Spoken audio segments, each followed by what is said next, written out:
Welcome to the series that takes you to the heart of America, where we give you the big picture of what actually makes this country work.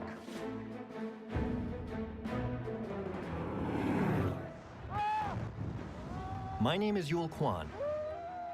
I've worked in many different fields, from law to government to business. I've even won the reality show Survivor. This is impressive. But in every part of my life, I've been fascinated by the same things: systems and networks. The sheer size of this thing is incredible. In this series, I'm going to explore the remarkable systems that move us, feed us, and make our economy hum. And how we put together the materials and manpower that keep this incredibly vast and complex country working day after day, hour by hour. Watermelons, picked this morning. In this episode, we'll explore how America puts food on its table. An industrial revolution has turned our prairies and pastures into the biggest, most productive, most efficient food machine the world has ever seen. If you think of our food industry as a giant factory that's designed to feed us, what you see down there is a factory floor. But even though each part has been carefully designed, the machine as a whole has not. It produces more than we can possibly eat. Excuse me. And it pushes resources to the limit. Has the price of water been going up? Yep, just like my taxes. As demand keeps growing, the system is under pressure. Well, you're not going to have pumpkins, you're not going to have apples, and you're not going to have cherries. But Americans count on the food industry to deliver. This is a story of how that machine keeps us fed 365 days a year. This is America Revealed.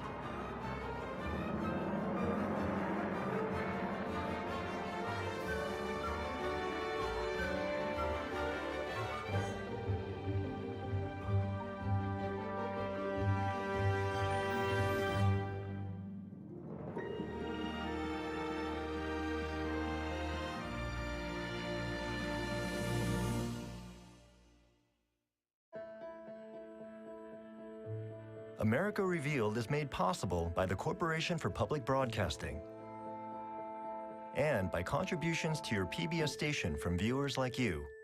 Thank you.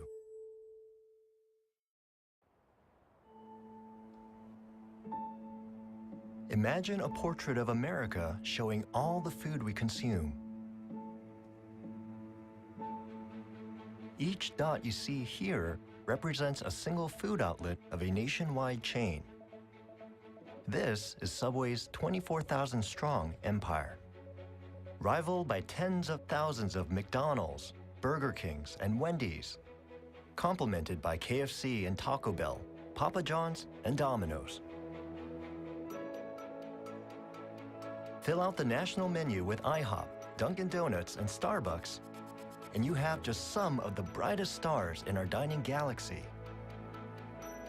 If you'd rather cook at home, you can shop at over 3,000 supermarket chains and hundreds of thousands of independent grocery stores in the U.S. Or you can choose from bakeries, gourmet shops, and restaurants that dot our landscape from sea to shining sea. Now, here's the challenge. In order to feed us, every one of these outlets has to be supplied with food.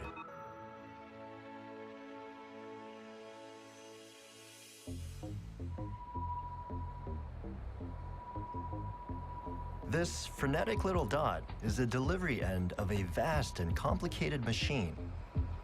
Literally, we put a GPS unit on a pizza delivery man and recorded his typical Friday night in the heart of New York City.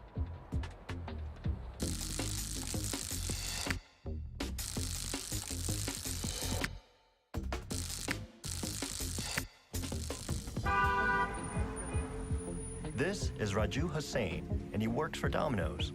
So how long does your shift usually last? 8 hours, 9 hours. And how many pizzas do you usually deliver? Oh, 30, 40 pizzas per night. Wow. I have one customer, they gave me $200 tip. Wait, what? I was like, wow. Pizza is an edible snapshot of American food. It's fast, it's filling, and for what you get, it's actually pretty cheap. Plus, it's completely customizable. You can get pretty much anything you want on top of the pizza. This is the final stage of the Domino's food machine. But where does it begin? Pull back a bit. Each of these streaking blue lines is another Raju Hussain, riding each night through the streets of Manhattan in a kind of crazy bicycle ballet. Like all great performances, what makes this dance possible is what goes on behind the scenes. This is Manhattan. A daily supply line brings Domino's ingredients here from a supply chain center in Connecticut. That hub supplies all Domino's stores in the Northeast region. And Connecticut, in turn, gets fed with a constant stream of ingredients. Pizza dough, peppers, mushrooms, and tomatoes, often from clear across the country. All moved by satellite-tracked, refrigerated trucks to distribution hubs spread across our landscape.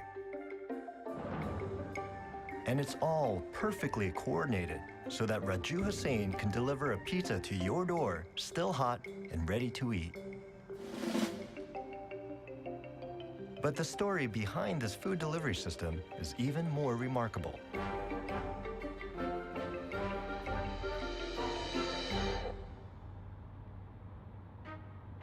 From New York City, I've traveled 3,000 miles to the other end of the continent to find out where one of pizza's key ingredients comes from and how it's produced on such a monumental scale.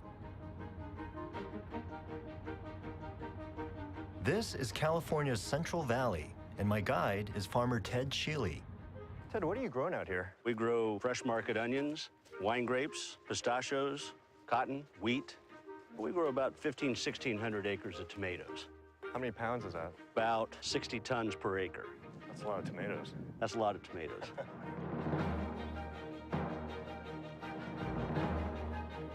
Yes, the humble tomato, the foundation of pizza sauce. Ted and his fellow California tomato growers produce close to 13 million tons of them every year. That's nearly all the tomatoes America processes for foods like pizza sauce, ketchup, and salsa, as well as a third of those consumed by the entire world. Right up the road from Ted's farm, 500,000 tons of these red babies make their way through the state's processing plants every week. It's an industry worth an estimated $1.5 billion a year.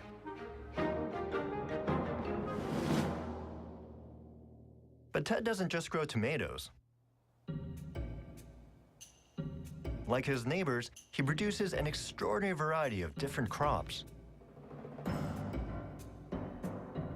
A staggering 50% of America's fruits and nuts are grown in California's Central Valley.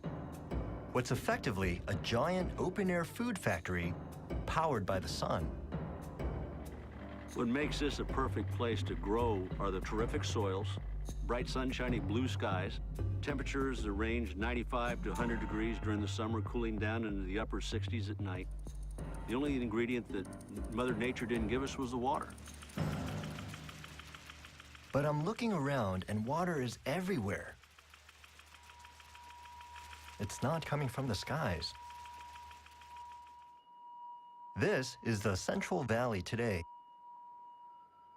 And this, in a rare aerial survey from the 1930s, shows the exact same valley as a barren desert, the valley's natural state.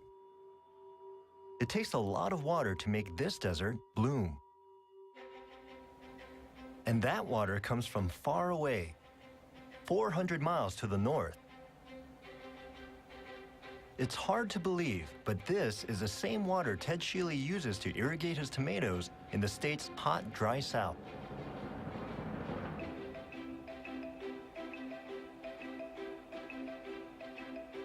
And he gets to use it because of this. California's Shasta Dam, completed in 1945.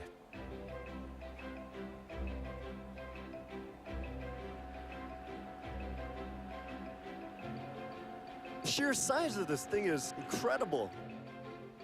For California's food machine to work on the scale it does, it needs vast resources and monumental infrastructure. Right now, I'm flying over fine examples of both. It's giving me a bird's eye view of how America puts nature to work. To learn more, I'm meeting up with Shasta Dam guide, Sherry Harrell.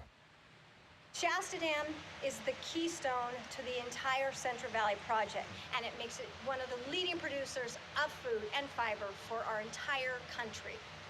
Without it, buying a head of lettuce would be an incredibly big deal. We are actually now 428 feet from where we started up above, 174 feet above bedrock, and 67 feet past that concrete is Shasta Lake. There's over 450 feet of water behind that wall. Wow. So if that wall disappears, you and I are swimming all the way down to Los Angeles. A quick swim, too. Yes, absolutely. Starting at Shasta with the Sacramento River, the Central Valley Project connects 20 dams and reservoirs through 500 miles of tunnels and canals, turning 42,000 square miles of desert into what is, in effect, the world's biggest greenhouse. It's an extraordinary achievement in terms of technology and engineering and ambition. You realize how effectively and efficiently California has managed to maximize the one resource it never really had. What California has basically done is to turn dirt into pay dirt. And to understand just how successful California's tomato crop is, all I have to do is head next door to Nevada. These are California tomatoes. Just over 1 million of them. 150,000 pounds of beautiful, juicy, smelly tomatoes. And they've been placed here in the middle of Reno, Nevada, not so that the good people of this town can eat them, but so that they can throw them at each other.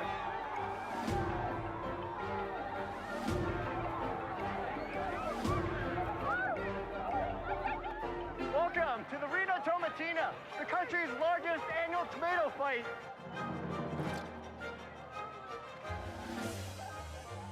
All the tomatoes here are surplus tomatoes donated from California. But rather than throwing them away, they've been put to good use.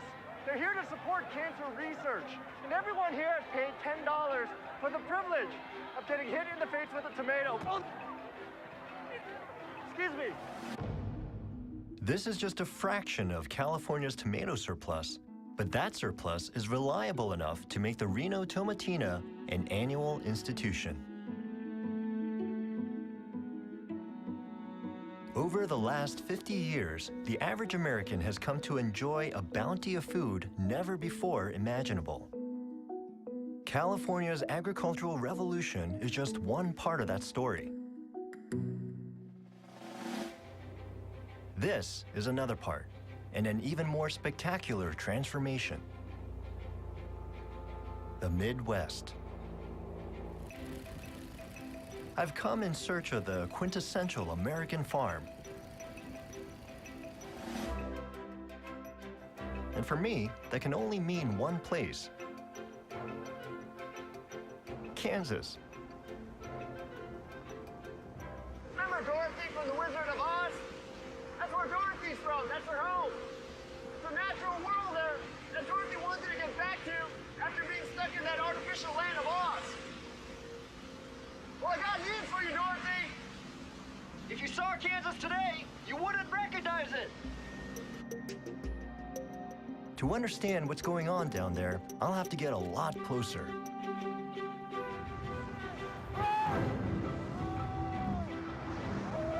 There's no place like home. From up here, a dazzling pattern of circular fields stretches as far as the eye can see.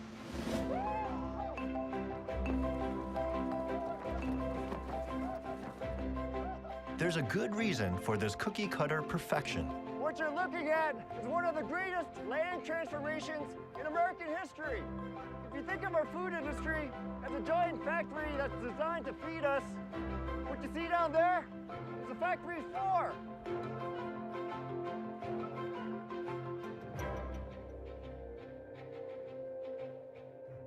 I'm dropping into Stone Acres, the model of a multi-million-dollar farm business.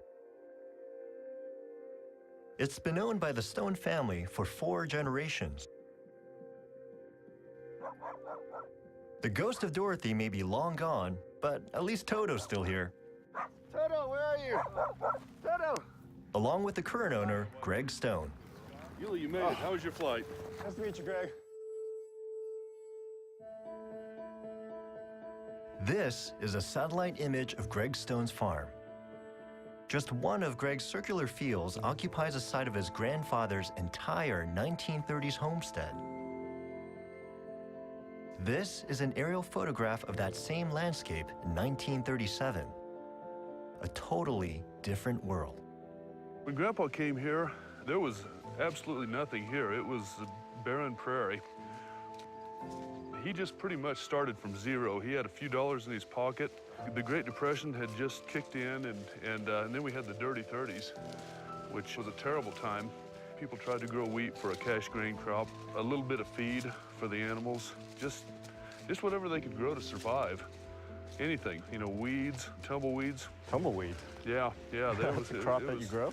Thistles, well, they used it to feed the animals, heat their homes, whatever. And how successful was your grandfather in transforming this into a productive farm? He was successful, but everything that he grew was basically for his family and a few head of livestock that he had.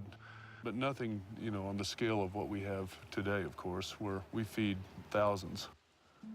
In fact, where his granddad harvested 20 bushels from each acre of land, Greg gets nearly 300. In the last 60 years, American farmers, on average, have tripled their yield, dwarfing the productivity of every previous generation. What changed? Like, how did you get to the scale that you're at today? Well, 2 things, irrigation and commercial fertilizer. America's post-war chemical industry revolutionized farming by mass-producing key soil nutrients like nitrogen, phosphorus, and potassium. When fertilizer became available, it was an immediate miracle drug to these crops. You could inject a small amount and quadruple your productivity without doing anything else. And then came the water. The late 1950s, the first irrigation wells were drilled in this part of the state. And Grandpa, he was one of the first in the area, though, to see that this was the future. Greg's fields are circular because they're watered by one of the most powerful and efficient inventions in the history of farming: center pivot irrigation. There has always been water beneath these once dusty fields. They just couldn't get at it. A couple 100 feet below where we stand here, we're sitting on one of the world's largest freshwater aquifers, the Ogallala. But the Ogallala Aquifer was out of reach until after World War II, when they finally had engines powerful enough to pump that underground water spanning 174,000 square miles to the surface. Fertilization and irrigation has changed the environment. It's changed the organic matter of these soils. It's improved everything. It took just a couple of generations to go from Granddad's Dust Bowl subsistence to Greg's high-yield operation. And if you pull back even further, with the help of this satellite imagery, you can see thousands of farmers like Greg populating the Midwest with industrial-scale farms where once there were tiny individual homesteads.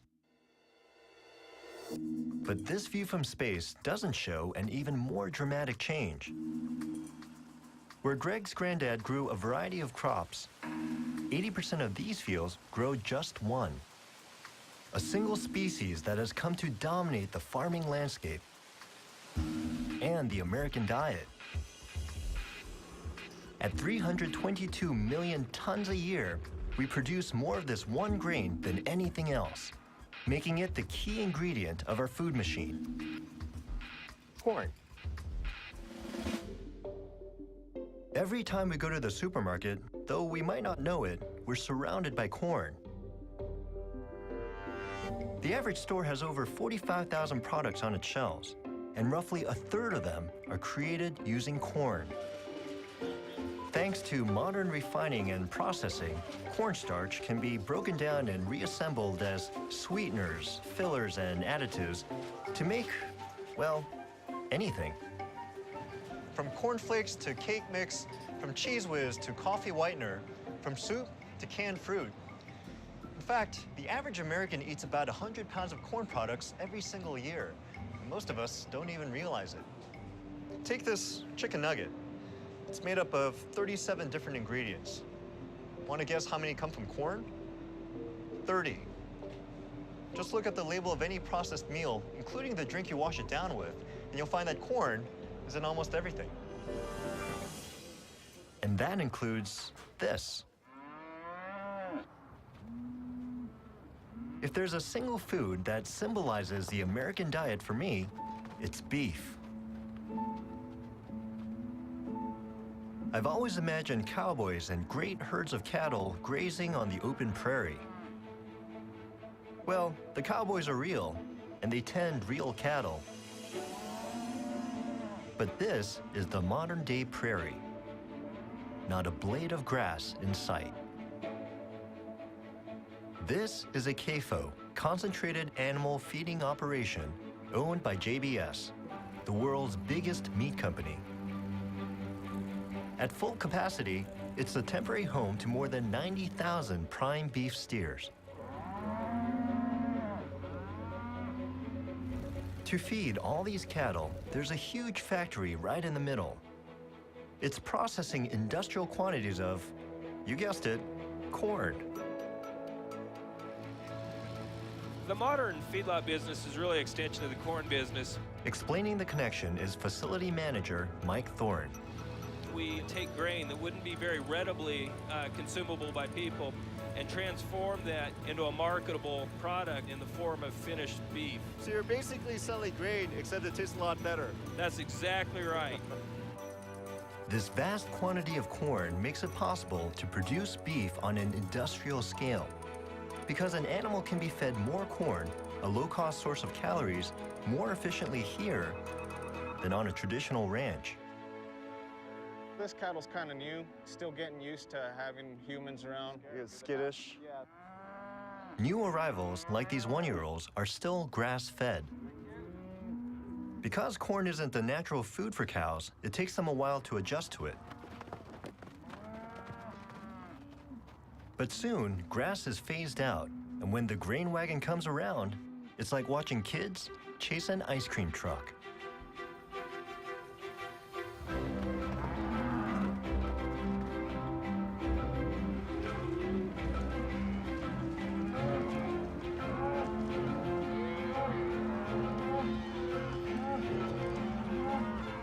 So the idea is to try to fatten them up in the shortest amount of time as possible?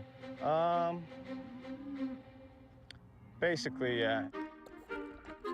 How much do they weigh when they come in? About 600 pounds. 600? And how much do they get up to by the time they get out of here? 1,300 average Wow. weight. So they double their weight. Right. So I'm trying to imagine, I weigh about 155 right now, so in 6 months I'm gonna weigh 300 pounds. It takes just 6 months to go from this to this. 2/3 of a ton of engineered beef steer. What people don't know is that the fat gives it its flavor. So when you're looking at the steer, like, how do you tell they're ready? They're nice and rounded, everything's perfect, just looks like a nice meaty animal, but it's got that nice thin layer of fat that we want on them.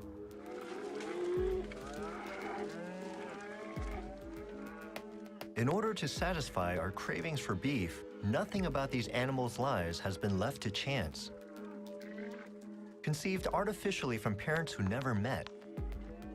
Injected with antibiotics to guard against disease. Their diet supplemented by growth hormones to maximize every calorie. What this guy sees is just another human. What I see is a new kind of animal. An animal bred and raised to meet the demands of the producer and the consumer.